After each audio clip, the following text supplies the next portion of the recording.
커피 한 잔을 즐기는 동안 중국의 핫한 이슈에 대한 차가운 분석인 두부 찌꺼기 프로젝트와 미국 시각에서의 서가인의 놀라운 소식을 논해봅시다.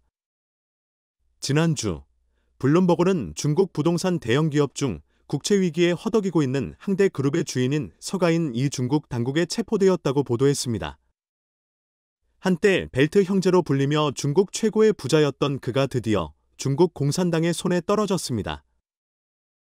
그러나 그의 몰락은 그의 뒤에 남은 것, 즉 162만 개의 완성되지 않은 주택 단위를 포함한 혼란 때문에 많은 중국인들에게 큰 기쁨을 가져오지 않았습니다.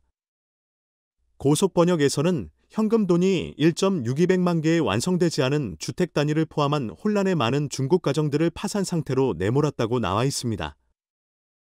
그의 몰락이 많은 중국인에게 큰 기쁨을 가져오지 않은 이유는 중공당의 흰 장갑 범죄자들이 번영과 부의 즐긴 과정에서 수십억 달러의 자산을 공산당의 코 아래에서 성공적으로 이전했기 때문입니다. 그는 현재 자신이 법적 문제에 휘말렸지만 그의 아내와 자녀들은 여전히 이러한 자산을 즐길 수 있습니다. 그러나 일반적인 사람들은 일생을 아파트를 사기 위해 저축해온 돈을 투자하고 이제 이러한 미완성된 건물을 목격하고 있습니다.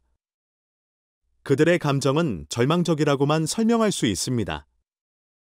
오늘은 왜 우리가 중국에서 자주 두부 찌꺼기 건설과 미완성 프로젝트에 대해 듣거나 보는지 살펴보겠습니다. 높은 빌딩의 등장, 손님들을 위한 연회의 붕괴, 건물의 붕괴를 보는 것, 이 클래식한 구절은 지금 완벽하게 항대를 설명합니다. 사실 항대의 미완성 프로젝트는 중국 부동산 산업의 미세한 모습에 불과합니다. 현재 중국의 미완성 건물은 극히 흔합니다. 중국의 상위 32개 2차 도시 중에서 공개 데이터에 따르면 10년 이상 방치된 건물이 거의 110개나 있습니다. 다시 말해서 평균적으로 매우 큰 도시마다 30에서 40개의 미완성 개발이 있습니다. 중국에서 가장 많은 미완성 프로젝트를 가진 상위 10개 도시 중에서는 첫 번째로 29%의 미완성 발전율을 자랑하는 쟁자오가 선두를 차지합니다. 이 도시에서 부동산을 구매하는 것은 지뢰밭을 걷는 것과 유사할 수 있습니다. 미완성 프로젝트가 많은 중국의 여러 지방을 요약한 인포그래픽이 온라인에서 제공됩니다. 미완성 프로젝트가 중국 전역에서 널리 퍼져 있다는 것은 명백합니다. 따라서 중국의 주요 도시에서는 이러한 미완성 프로젝트의 흔적을 쉽게 찾을 수 있습니다. 예를 들어 텐진의 117타워는 거의 900만 달러를 투자하여 텐진에서 가장 높은 건물이자 세계에서 두 번째로 높은 건물로 꾸며졌었습니다. 그러나 지금은 아무도 손대지 않는 합판독이 되었습니다. 1993년에 건설이 시작된 셴전의 동맨 빌딩은 30년이 지나면서 집 사는 세대의 청춘도 지나갔습니다. 콘밍의 다른 종류의 행복 도시는 저소득자를 주 타겟으로 하며 그들에게 행복을 약속했습니다. 그러나 이 도시는 그들에게 10년 이상의 악몽을 선사했습니다. 완성되지 않은 건축 때문에 많은 구매자들이 엄청난 금전적, 감정적 고통을 겪었다고 합니다. 일부는 목숨까지 잃었다고 합니다. 지난 20에서 30년 동안 중국은 수많은 미완성 프로젝트 사건을 목격했습니다. 그러나 이러한 사건들의 재발과 빈도는 우리에게 중국의 독특한 미완성 프로젝트 문화를 떠올리게 만듭니다. 이것이 우리를 중국의 미완성 건축 프로젝트의 빈번한 사례로 이끌었던 중국의 규제 체계에 이르게 합니다. 부동산 구매자들에게 있어 미완성 건축 프로젝트가 가장 두려운 측면이 아니라 개발자가 돈을 훔치고 구매자들을 팔려낼 때가 훨씬 더 무섭습니다.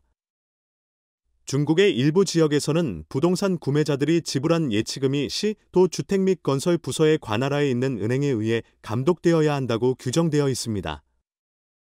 이러한 감독을 받는 자금은 거래가 확정될 때까지 개발자에게만 전달되어야 합니다. 그러나 중국의 일부 지역에서는 개발자들이 건설의 일정된 배분율, 예를 들어 55%와 같은 특정 비율을 완료했을 때 이러한 예치금의 일부에 액세스할 수 있는 것을 허용하는 법이 있습니다. 이로 인해 중국의 많은 건설 프로젝트가 완료되지 않은 채로 방치되어 있습니다. 그것들은 완전히 방치되지 않았으며 많은 건물이 반쯤 건설되거나 거의 완료된 상태로 방치되기도 합니다. 그러므로 중국의 규제기관이 구매자의 이익을 보호하는 데 중점을 두고 예치금이 속성이 완전히 완성될 때까지 개발자에게 이전되지 않도록 한다면 프로젝트 중간에 개발자가 도망치는 것을 방지할 수 있을 것입니다. 이것이 왜 미국에서는 완성된 건물을 우선시하면서 중국과는 달리 미완성 건축 프로젝트가 드물게 발생하는 이유 중 하나입니다. 미국에서는 개발자들의 자금원이 중국과는 다르게 구매자의 예치금이나 주택담보대출에 의존하지 않는 것이 명백하다. 중국에서는 대출이 제때 상환되지 않으면 개발자가 건설 자재를 구입하거나 노동자에게 임금을 지급하는 데 어려움을 겪을 수 있으며 프로젝트는 미완성 상태가 될 수 있다. 부동산 개발자는 대출을 신청할 수 있을까? 물론 가능하다.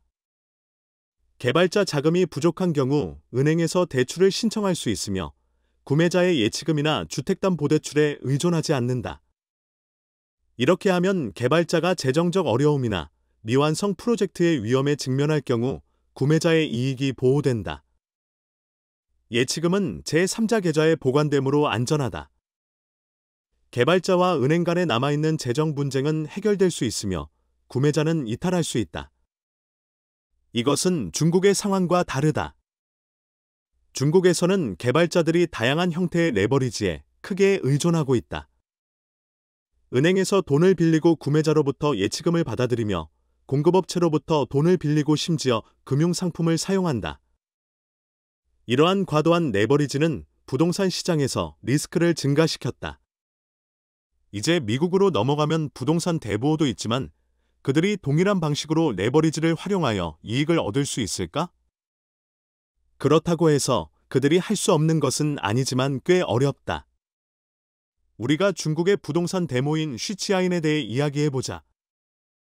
그는 은행에서 돈을 빌리고 사전 판매 예치금을 통해 구매자로부터 돈을 빌리고 공급업체로부터 돈을 빌리며 금융상품을 발행했다. 그러나 미국에서는 이러한 관행이 그리 흔하지 않다. 부동산 개발자들은 자주 자체 자본과 은행 대출을 의존하며 동일한 수준의 금융 엔지니어링을 사용하지 않는다. 이어서 도널드 트럼프로 넘어가 보겠다. 그는 부자 부동산 개발자이자 전 미국 대통령으로도 알려져 있다. 그러나 최근 그는 부동산 거래와 관련된 법적 문제에 직면했다. 뉴욕주 검찰은 그에게 자산 가치를 과장하여 유리한 금리로 대출과 보험을 받기 위해 소송을 제기했다. 만약 유죄 판결이 나면 트럼프는 2.5억 달러의 높은 벌금을 받게 되며 그와 그의 자녀들은 뉴욕에서 5년 동안 부동산 거래에서 제외될 수 있다. 트럼프는 그의 행동으로 아무도 손상받지 않았다고 주장하지만 이 사건은 미국의 법률 체계의 심각성과 불굴의 본질을 강조한다. 반면에 중국은 2021년에 시작된 에버그랜드, 위기와 같은 유사한 사례에 대한 접근이 덜 엄격한 법적 조치로 보인다. 이로 인해 개발자들은 수많은 미완성 프로젝트와 재정 문제에도 불구하고 계속 사업을 이어갈 수 있다. 중국의 법률 허점이 없었거나 중국 정부의 부주의가 없었더라도 정부의 지원조차 있었더라도 최종적으로 2.4조 위안의 부채 위기로 이어졌다. 지난 20년 동안 중국 지방정부는 자체 자금을 조달하기 위해 부동산을 의존했으며 개발자들이 크게 레버리지를 활용하고 다양한 형태의 지원을 받도록 자연스럽게 장려했다. 이로 인해 고위험 고레버리지 모델이 나타났다. 부동산의 고성장 시기에는 이 패싱 더 패셀 모델이 유지될 수 있었지만 시장이 식을 때 자금 고리가 끊어지고 개발자들이 도망가야 할 수도 있다. 그러나 중요한 것은 우리가 쉬치아인과 같은 인물을 변호하지 않는다는 것이다. 그의 부의 축적 역사를 살펴보면 그 역시 결점이 없는 것은 아니다. 그러나 우리가 그를 비판하는 동시에 이러한 개발자들이 성공적으로 자산을 해외로 이전하고 부채를 대중에게 남기도록 허용한 중국 정부가 책임져야 할 것인지에 대해 반성할 필요가 있다. 중국 지방정부는 부동산 부문에 크게 의존하고 있으며 개발자들이 과도한 레버리지를 떠안을 수 있도록 다양한 형태의 지원을 제공했다. 이로 인해 리스크가 확대된 상황이었다. 중국이 저질 건설 프로젝트 유행에 어째서 시달리고 있을까요? 첫째로, 공학 설계 단계는 건설 프로젝트에서 중요한 역할을 합니다. 비용 절감을 위해 많은 프로젝트 소유자들은 디자인 최적화로 자주 언급되는 반복적인 디자인 수정에 참여합니다. 유감스럽게도 이러한 방식은 프로젝트 품질에 숨겨진 위험을 도입할 수 있습니다. 특정 공학 컨설팅 회사들은 소유자들을 이러한 최적화에 도움을 주기 위해 전문화되어 있습니다. 많은 전문가들은 국가 코드와 일치하는 이 최적화에 따라 움직입니다. 그러나 이러한 코드는 항상 구체적인 프로젝트 지침을 제공하지는 않습니다. 여기서 우세한 마음가짐은 코드 요구사항을 충족한다면 프로젝트의 장기 내구성을 희생하거나 품질 문제를 초래하더라도 무시된다는 것입니다. 코드에서 명시적으로 다루지 않는 것은 자주 무시됩니다. 경우에 따라 이상적인 조건이 안전 요소보다 우선하게 되어 공학 설계의 본질적인 결함이 되어 두부 드래그 프로젝트의 근본적인 원인이 됩니다. 둘째, 건설 계약업자도 이러한 문제를 계속 유지하는 데 중요한 역할을 합니다. 일반적으로 대규모 프로젝트는 정부기관이나 국영기업에 의해 감독됩니다. 권한을 가진 사람들은 종종 개인적인 이익을 추구하며 때로는 친척이나 지인 소유의 회사를 선호하도록 영향을 미칩니다. 예를 들어, 현재 시청 중인 비디오에서는 하륜전력국 부국장인 리웨이가 자신의 형제가 소유한 회사에 합힌 전력보조 프로젝트의 건설 계약을 수여한 사례를 논의했습니다. 이 프로젝트는 32억 위안을 넘어가며 그들에게 지역 전력 공급에 대한 77%의 독점을 부여했습니다. 어떤 관리자들은 중개인을 통해 건설 입찰 회사로부터 혜택을 직접적으로 찾기도 합니다. 부패가 만연하며 공무원들은 입찰사로부터 뇌물을 받습니다. 프로젝트가 경쟁 입찰 과정을 겪는 것처럼 보여도 승자는 자주 사전에 정해져 있으며 다른 입찰자들은 본질적으로 쉬용일 뿐입니다. 건설업자들은 종종 프로젝트를 확보하기 위해 뇌물을 지불하게 되며 이러한 비용은 후에 건설 비용에 반영됩니다. 유감스럽게도 이는 저품질이 작업과 열등한 재료 사용으로 이어질 수 있습니다.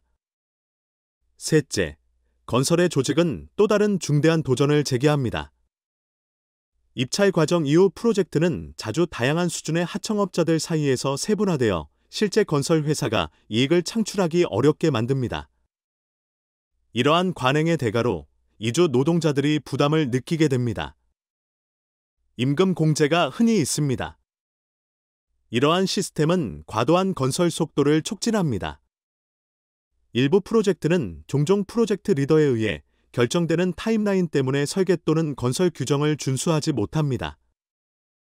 예를 들어 심천의 356m 세그 플라저는 매 2.7일마다 한 층이 완료되는 놀라운 속도로 건설되었습니다.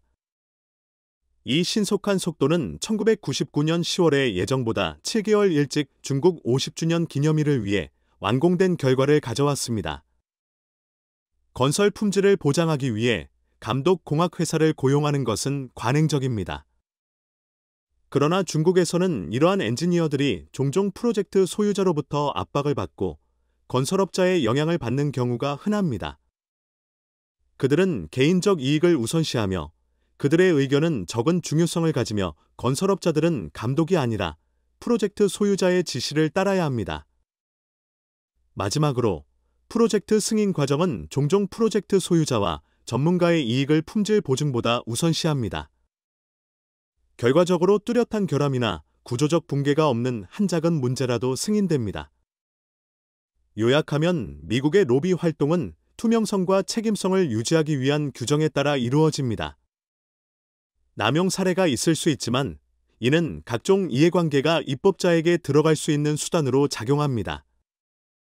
두 국 간의 반부패 조치 및 로비 활동의 차이는 각자 독특한 법률 및 정치 체제를 반영합니다.